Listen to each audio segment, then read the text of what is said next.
নমস্কাৰ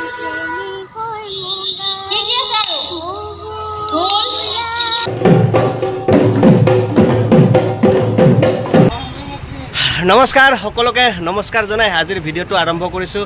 আপোনালোকে সকলোৱে নিশ্চয় ভালে কুশলে আছে আৰু এতিয়া মই আছোঁ বাইহাটা চাৰিআলিত আৰু আজি মানে বাইহাটা চাৰিআলিৰ পৰাই আজিৰ ভিডিঅ'টো আৰম্ভ কৰিছোঁ আৰু আমাৰ বাপুতি সাহোন ৰঙালী বিহু আহি পালেই আৰু ইয়াতে এইফালে ফাষ্ট ফুডৰ দোকান এখন আছে আৰু ইয়াতে মানে আজি ঘৰতে যোৱা নাই, আজি বাহিৰে আছোঁ আৰু এতিয়া এইমাত্ৰ অলপ কাম আছিল তাৰ পৰা আহিলোঁ আৰু এতিয়া এই ফাষ্ট ফুডৰ দোকানখনত কিবা এটা খাই লৈ এতিয়া গৈ আছোঁ আমিনগাঁৱলৈ ৰঙালী বিহুৰ কৰ্মশালা চাবৰ কাৰণে গৈ আছোঁ আৰু বাইহাটা চাৰিআলিৰ এই ফাষ্ট ফুডৰ দোকানখনত আহিছোঁ।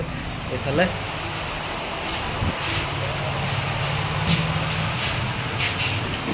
সীমান্ত বহিয়ে আছে।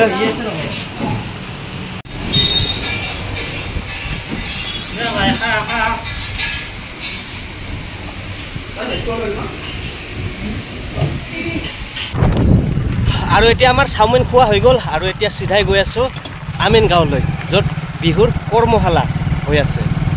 আজি মানে ৰাতিপুৱাই ঘৰৰ পৰা ওলাই গৈছিলোঁ বিশেষ কামত ওদালগুৰি জিলালৈ আৰু আজি আবেলি বিহুৰ কৰ্মশালা আছে বুলি সেইকাৰণে সোনকালে উভতি আহি বাহিৰে এতিয়া তালৈ গৈ আছোঁ। আৰু এতিয়া মই আমিনগাঁও চাৰিআলি আহি পালোঁ আৰু চ'ত মাহ যাবৰ কাৰণে মাজত আৰু 2টা সপ্তাহ বাকী আছে আৰু সেই 2টা সপ্তাহ পিছতে আমাৰ বাপুতি সাহোন ৰঙালী বিহু আহি পাব আৰু বাপুতি সাহোন ৰঙালী বিহুক আদৰাৰ প্ৰস্তুতি ৰাজ্যৰ বিভিন্ন প্ৰান্তে ইতিমধ্যে চলি আছে আৰু এতিয়া যদি চাই আপোনালোকে আমিনগাঁও চাৰিআলিত ইতিমধ্যে বাপুতি সাহোন ৰঙালী বিহুক আদৰাৰ প্ৰস্তুতি চলি আছে, মানে বিহুৰ কৰ্মশালা ইয়াতে চলি আছে আৰু কণ মাইনা বাবুহঁতে ইয়াতে বিহু নাচৰ প্ৰশিক্ষণ ঢোল বাদনৰ প্ৰশিক্ষণ ল'বলৈ আহিছে। চাওঁ হওক ইয়াতে আজি আৰু মাইনা বিহু নাচ শিকিবলৈ আহিছে। মাইনা কি নাম তোমাৰ? আৰু তুমি অলপ আগত এটা বিহু নাম গাইছিলা ন, বিহু গীত গাইছিলা, গাই দিয়াচোন অলপ।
আৰু এনেকৈ আমাৰ বাপতি সাহোন ৰঙালী বিহুক আদৰাৰ পূৰ্ণ প্ৰস্তুতি চলি আছে ইতিমধ্যে কিছু ঠাইত বিহুৰ কৰ্মশালা শেষ হৈছে আৰু কিছুমান ঠাইত চলি আছে আৰু কিছুমান ঠাইত চলিবলৈ বাকি আছে